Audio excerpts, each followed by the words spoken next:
আসসালামু আলাইকুম বিয়ার সবাই কেমন আছেন? আশা করি ভালো আছেন। লাইফস্টাইল ব্লগতে আপনার সবাইকে স্বাগতম। তো আজ একটা নতুন ভিডিও আপনাদের মাঝে শেয়ার করলাম।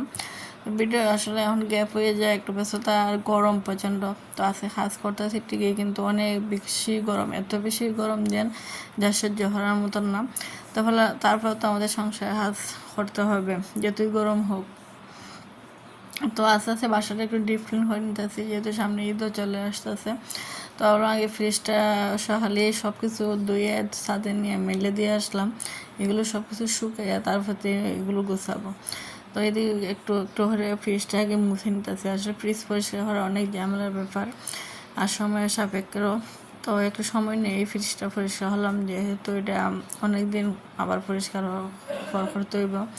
ঈদের সময় তো জানেন অনেক সময় বেশি ইউজ করা হয় ফ্রিজ, বেশি একটা ডিপ ক্লিন তখন করতে পারবো না। তো আমি ডেলি পরিষ্কার করার চেষ্টা করি। ফ্রিজটা আজকালের না, আমার ছোটোবেলা থাকতেই তারপরে যত্ন করে রাখতেছি। আর ওইটার অবস্থা একবারে খারাপ, তারপরে চেঞ্জ করতেছি না, কারণ ফ্রিজটা অনেক ভালো।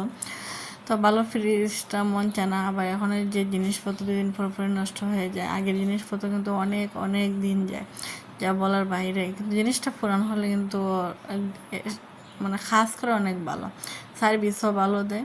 তাই এটা আর নতুন করে চেঞ্জ করি নাই। তারপরও যতটুকু পারি ক্লিন করে রাখি। তো ফ্রিজটা মনে হয় প্রায় এটা 30 বছর হয়ে যাওয়ার বয়স।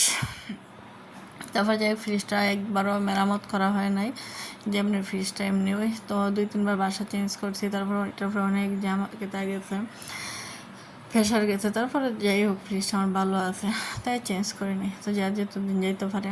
তো এদিকে আসলাম সবজি হাটার জন্য। তো এদিকে এইগুলো সব সাথে রোদে দিয়ে আসলাম, টেবিল মেদ সব কিছুই মিলে আসলাম। আসলে 2-3 দিনের মিলে ভিডিওটা করা। আমার যেহেতু গরম প্রচণ্ড, এখানে আসলে কাজ করাটা অনেকটা বিষয়। যারা ভিডিও করেন তারা তো অবশ্যই জানেন ভিডিও করার সময় মানে গরমের মধ্যে ভিডিও করাটা আমাদের গৃহিণীদের কতটুকু কষ্ট।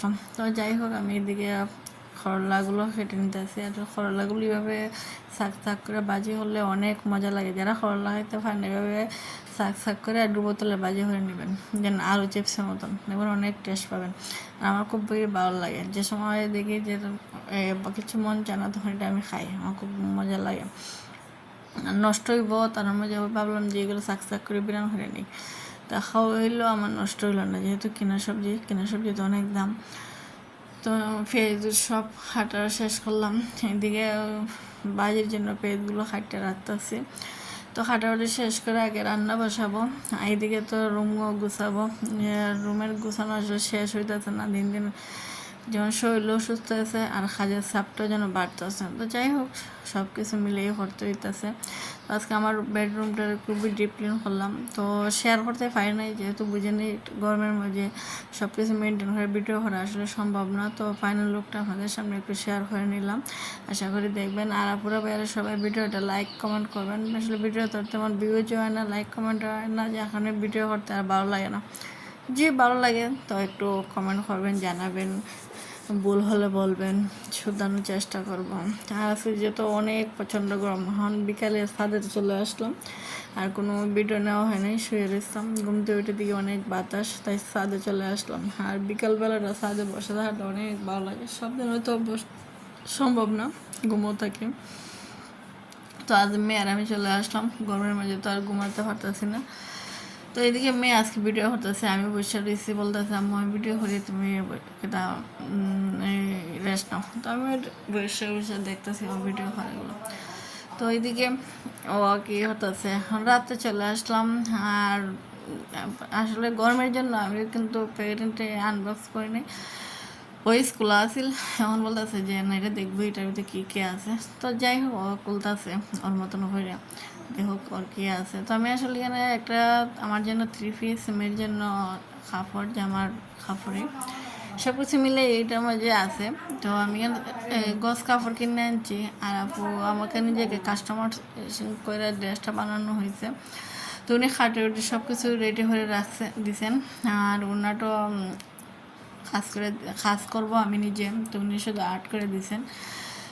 তো দেখি এটা কতটুকু সুন্দর করে কাজ করতে পারে। আসলে কাপড়গুলো অনেক সফট আর অনেক সুন্দর করে কাটা হয়েছে। তো বলছিলাম আপু আমার পায়জামার জন্য একটু আর্ট করা কাগজ দিবেন, তো উনি কাগজটা দিয়ে দিয়েছেন। আর আপুর কাজগুলো অনেক সুন্দর, আমার খুবই ভালো লাগে। আমি ওনার ব্লগগুলো সবসময় দেখি, যে মৌসুমি ফ্যাশন হাউস মনে হয়।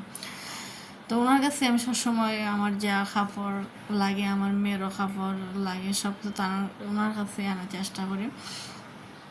হাতের কাজগুলো আমার খুব প্রিয় আর ভালো লাগে, আমার খুব শখ হয় ওনার মতো কাজ করতে। আর উনি এত কাজ করতে পারেন যা বলার বাইরে, আমরা জানি না আমি কখনো পারবো কিনা ওনার মতন করে। তো যাই হোক, উনি অনেক সুন্দর করে খাটিয়া গুছিয়ে দিলেন। তো একটা চকপারক দেওয়ার কথা ছিল, তো উনি ব্যস্ততার কারণে দিতে পারে নাই। আপুকে জিজ্ঞেস করলাম, বলেন আপু সরি ভুল হয়ে গেছে, মনে নাই। আচ্ছা ঠিক আছে, অন্য সময় আবার আনবো। আবার তো আনাই হবে, যেহেতু হাতের কাজের জামাগুলো আমি পছন্দ করি আর ফরিও সবসময় বানাই। তো ওনার কাছ থেকে আবার আমার মেয়ের জন্য একটা ড্রেস আনতে হবে হাতের কাজের। আমার যেহেতু আনছি, এখন মেয়ের একটা আনতে হবে। তো এখন মেয়ের একটা শুধু কাপড় আনছি, ঈদের সময় আর বললাম না ঝামেলা, কাস্টমাইজ করে আসলে অনেক সময় লাগবে ব্যাপার। তো চেষ্টা করবো ঈদের পরে একটা ড্রেস আনানোর ওনার কাছ থেকে, তখন চক্করটা না হয়। তো এই তো এখন মেয়ে বলতেছে আমি একটু দেখাই, তুমি ক্যামেরা ধরো। তো আমি ক্যামেরা ধরছি, ও একটু একটু ওর কাপড়গুলো দেখতেছে, খুব খুশি।